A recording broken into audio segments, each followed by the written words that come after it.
మీరు ఎక్కడి నుంచి వచ్చారు? మనుగురు. ఏంది సమస్య? మాకు దళిత బంధు రావట్లేదు. ఇక వస్తాయి అని చెప్పారు. ఎలక్షన్లో కూడా వచ్చింది. సాయంత్రం కల్లా మీ అకౌంట్లో పడిపోతాయి అని అన్నారు. ఏమీ లేదు. 9 నెలలు ఆగిరుగా మంచిగానే. 9 నెలలు ఆగినాం, పోరాటాలు చేస్తున్నాం. కానీ మా గోడు ఎవరు విన్నది లేదు, పట్టించుకునేది లేదు. ఉప ముఖ్యమంత్రి మీ ఆయనే. మా ఆయనే కానీ మరి మాకు ఏం సాయం చేయట్లేదు. చేయాలని మేము మనస్ఫూర్తిగా కోరుకుంటున్నాం. ఈ ఉద్యమం శాంతిపూర్తంగా చేస్తున్నాం. ఇది కనుక మాకు దళిత బంధు ఇవ్వకపోతే ఉద్యమం మరీ రెట్టింపు మేము చేస్తామని ఈ మీడియా సోదరుల ముందు మేము కోరుకుంటున్నాం. మాకు దళిత బంధు రావాలా. మా ఆవేదన మీరు దయచేసి మీరు ఆలోచన చేసి మాకు దళిత బంధు వచ్చేటట్టు సాయం చేయాలని మేము బట్టి విక్రమార్క గారిని, మళ్ళీ మంత్రి సీతక్క గారిని కూడా మేము కోరుకుంటున్నాం. దయచేసి మా పట్ల దయచూపమని చెప్పి మేము అడుగుతున్నాం. ఊర్లలో నుంచి వచ్చే నిజంగా రైతు రుణమాఫీ మీద పెద్ద చర్చ నడుస్తుంది. రైతు రుణమాఫీ ఎంత పర్సెంటేజ్ అయిందన్న ఊర్లో? ఏమో అండి, తెలియదండి. రైతు రుణమాఫీ గురించి అయితే మాకు తెలియదు. మేము ఏదో కూలి పని చేసుకుంటూ బతుకుతున్నాం. దళిత బంధు వస్తుందని చెప్పారు. సర్లే అని చెప్పేసి మేము అప్లికేషన్ పెట్టినాం. మా పేర్లు అయితే వచ్చినాయి కానీ దళిత బంధు వచ్చింది లేదు, ఏమీ లేదు. అర్థమైందా? మేము కూడా చాలా దూరం నుంచి ఎంతో కష్టపడుతూ వచ్చినాం. తిండి లేదు, తిప్పలు లేదు, ఏం లేదు. ఈ ఎండ చూస్తేనో ఇట్లా కళ్ళు తిరుగుతున్న పరిస్థితి మాకు ఇప్పుడు అర్థమవుతుంది. చాలామంది కూడా బీపీ డౌన్ అయిపోయింది.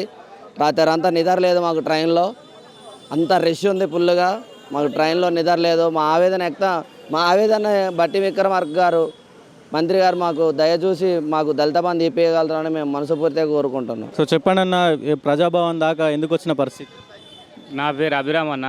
మాది ములుగు జిల్లా మహమ్మద్ గోస్పల్లి గ్రామం. ములుగు నుంచి వచ్చినావా? అవును, ములుగు నుంచి వచ్చినాం అన్న. మేము ఎందుకు వచ్చినాను?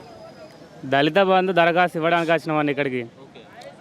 ఇక్కడికి వచ్చినాక మేము దరఖాస్తు ఎందుకు ఇచ్చినాం, అక్కడి నుంచి ఇంత దూరం వచ్చి దరఖాస్తు ఇస్తే దాన్ని పట్టించుకున్న నాదు లేడు. దాన్ని ఏదో ఒక పార్సల్గా చెత్త కుప్పలు వేయాలన్నట్టుగా తీసుకున్నాడు. డిప్యూటీ సీఎం మీ వాడే ఉండగా? మావాడే ఉన్నాడన్న. డిప్యూటీ సీఎం ఒక దళితుడని ఆయనకు గుర్తుండి కనీసం మా దళితులకు ఏదైనా న్యాయం చేయాలనే ఆలోచన ఆయనకు ఉన్నదా?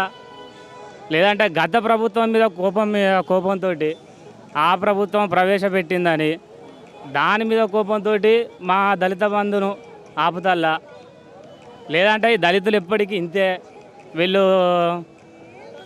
అభివృద్ధి కావద్దు అనే ఉద్దేశంతో ఆపుతల్లా అనేది మాకైతే అర్థమవుతలే అన్న.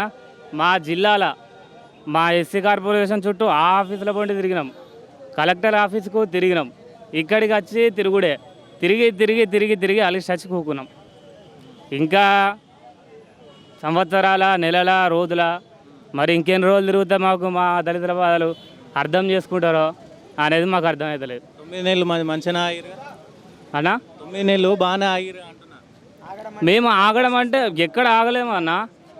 ఇక్కడ మా ఎస్సీ కార్పొరేషన్ ఈడికి దరఖాస్తులు పెట్టినాం. ఇది వరకు వచ్చిరా ఇక్కడికి? వచ్చిరా ప్రజాతోటి మూడవసారి ఇక్కడికి రావడం, దరఖాస్తు ఇవ్వడం కూడా మూడవసారి. ఇంతవరకు ఇప్పుడు కూడా దరఖాస్తు పెడితే కనీసం ఏదైనా రిసిప్ట్ ఇస్తాడా? మిగతా వాటికి రిసిప్ట్లు ఇస్తాడు, మా వాటికి రిసిప్ట్లు అడిగితే మీకు సెల్లుకు మెసేజ్ వస్తుంది, రిసిప్ట్లు అనేది లేదని అన్నాడు. ఆ 2 సార్లు మాకు మెసేజ్ రాలేదు, రిసిప్ట్ లేదు. ఈసారి కూడా మీ సెల్లుకు మెసేజ్ వస్తుంది, మీరు ఉండగలు వెళ్ళిపోవాలని. మీరు ఇంత ప్రజాపాలన దగ్గరకు వచ్చేవాళ్ళు, ములుగు సీతక్క ఉన్నది, లేదంటే ఆడ మీ ఎమ్మెల్యే గారు ఉంటారు, అక్కడ కలవచ్చు. సీతక్క మా ఎమ్మెల్యే, ఇప్పుడు ఒక పంచాయతీరాజ్ మినిస్టర్ కూడా. ఆమెకు కూడా అక్క మా దళితులను ఆదుకోండి, ఆమెకు కూడా అర్జీ పెట్టుకున్నాం. గిట్ల మా దళిత బంధువులు మధ్యలో ఆగిపోయినాయి అక్క, వాటిని వెంటనే విడుదల చేసి మా దళితులను ఆదుకోండి అక్క అని ఆమెకు కూడా మా అర్జీ అనేది, మా బాధను రాసి మరి ఆమెకు ఒక లెటర్గా రాసి ఇవ్వడం కూడా జరిగింది. ఆమె దగ్గర నుంచి కూడా ఇంతవరకు ఎలాంటి స్పందన లేదు. మీకు ఇస్తారనిపిస్తుందా? మరి దాన్ని గత ప్రభుత్వం చేపట్టింది కాబట్టి ఆ పథకం, దాన్ని పంగనామా పెట్టే పరిస్థితులు ఏమైనా ఉన్నాయంట? ఖచ్చితంగా ఇవ్వరనే అనుకుంటున్నామన్నా.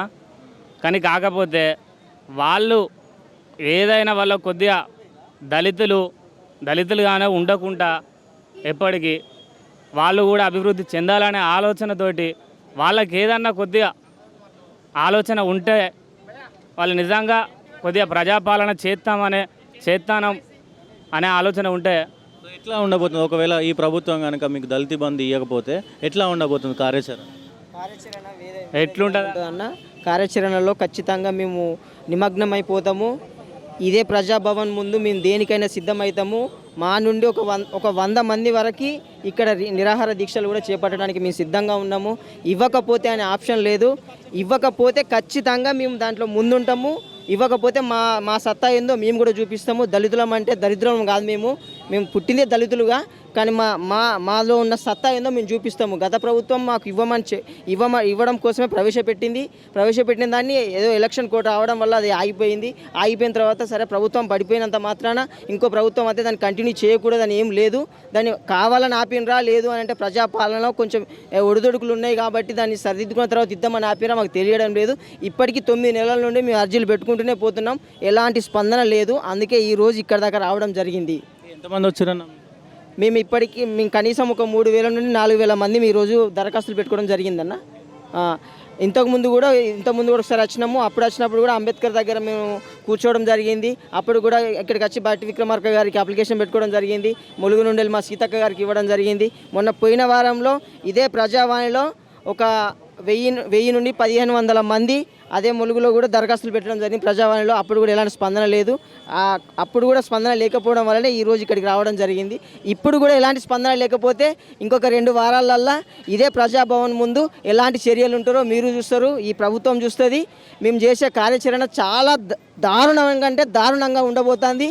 ఖచ్చితంగా ప్రభుత్వం ఇప్పటికైనా స్పందించి మాకు న్యాయం చేస్తే సరిపోద్ది. లేదు అని అంటే మాత్రం ప్రభుత్వం దానికి మూల్యం చెల్లించక తప్పదు. ఎట్లా ఉంది? 9 నెలలు అవుతుంది కాంగ్రెస్ ప్రభుత్వం వచ్చి, ఎట్లా ఉంది?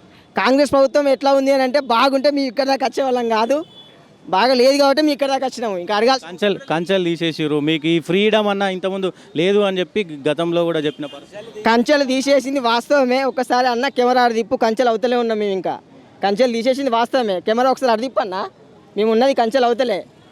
అంటే కంచెలు తీసేసింది మాత్రం కంచెలు అంటే పేరుకే కంచెలు తీసేసిండ్రు. మళ్ళీ కొత్త కంచెలు వచ్చినాయి ఇక్కడికి. కంచెలు పెట్టిందే వాళ్ళు, తీసేసింది కూడా వాళ్ళే. అయినా పర్లేదు, సరే తీసేసిందిలే కానీ మళ్ళీ కొత్త కంచెలే పెట్టినావు. అవన్నీ కంచెలే, ఆ కంచెలు అవుతలే మేము ఉన్నాం. సో ఇది పరిస్థితి. 3,000 మంది దాకా వచ్చిన పరిస్థితి ప్రజాభవన్కు. ఇప్పటికే 3 సార్లు వచ్చిన పరిస్థితి చూడొచ్చు. ప్రజాభవన్లో అప్లికేషన్ల పరిస్థితి ఏందనేది ఇప్పటివరకు కొలికి రాలే 9 నెలల నుంచి. సో ఈ విషయాన్ని ప్రతి వారం మనం చెప్తూనే ఉన్నాం. అసలు ప్రజాభవన్కి ఎన్ని అప్లికేషన్లు వస్తున్నాయి, మీరు ఎన్ని సాల్వ్ చేస్తున్నారు, సో ఇది చెప్పాల్సిన అవసరం ఉన్నది. సో ఇక్కడ కన్సర్న్ మినిస్టర్ ఎవరు దాన్ని హ్యాండిల్ చేస్తున్నారో చెప్పాల్సిన అవసరం ఉన్నది. సో దళిత బంధు గతంలో కేసీఆర్ తీసుకొచ్చిండు. సో మరి దాన్ని కంటిన్యూ చేస్తారా, లేకపోతే వేరే పేరు పెట్టి దాన్ని ఏమైనా చేస్తారా? వీళ్ళకి ఒక హామీ ఇవ్వాల్సిన బాధ్యత మీ ప్రభుత్వం పైన ఉన్నది. దీనిపైన వెంటనే చర్యలు తీసుకోవాలని చెప్పి కూడా ప్రభుత్వాన్ని వీళ్ళు డిమాండ్ చేస్తాం.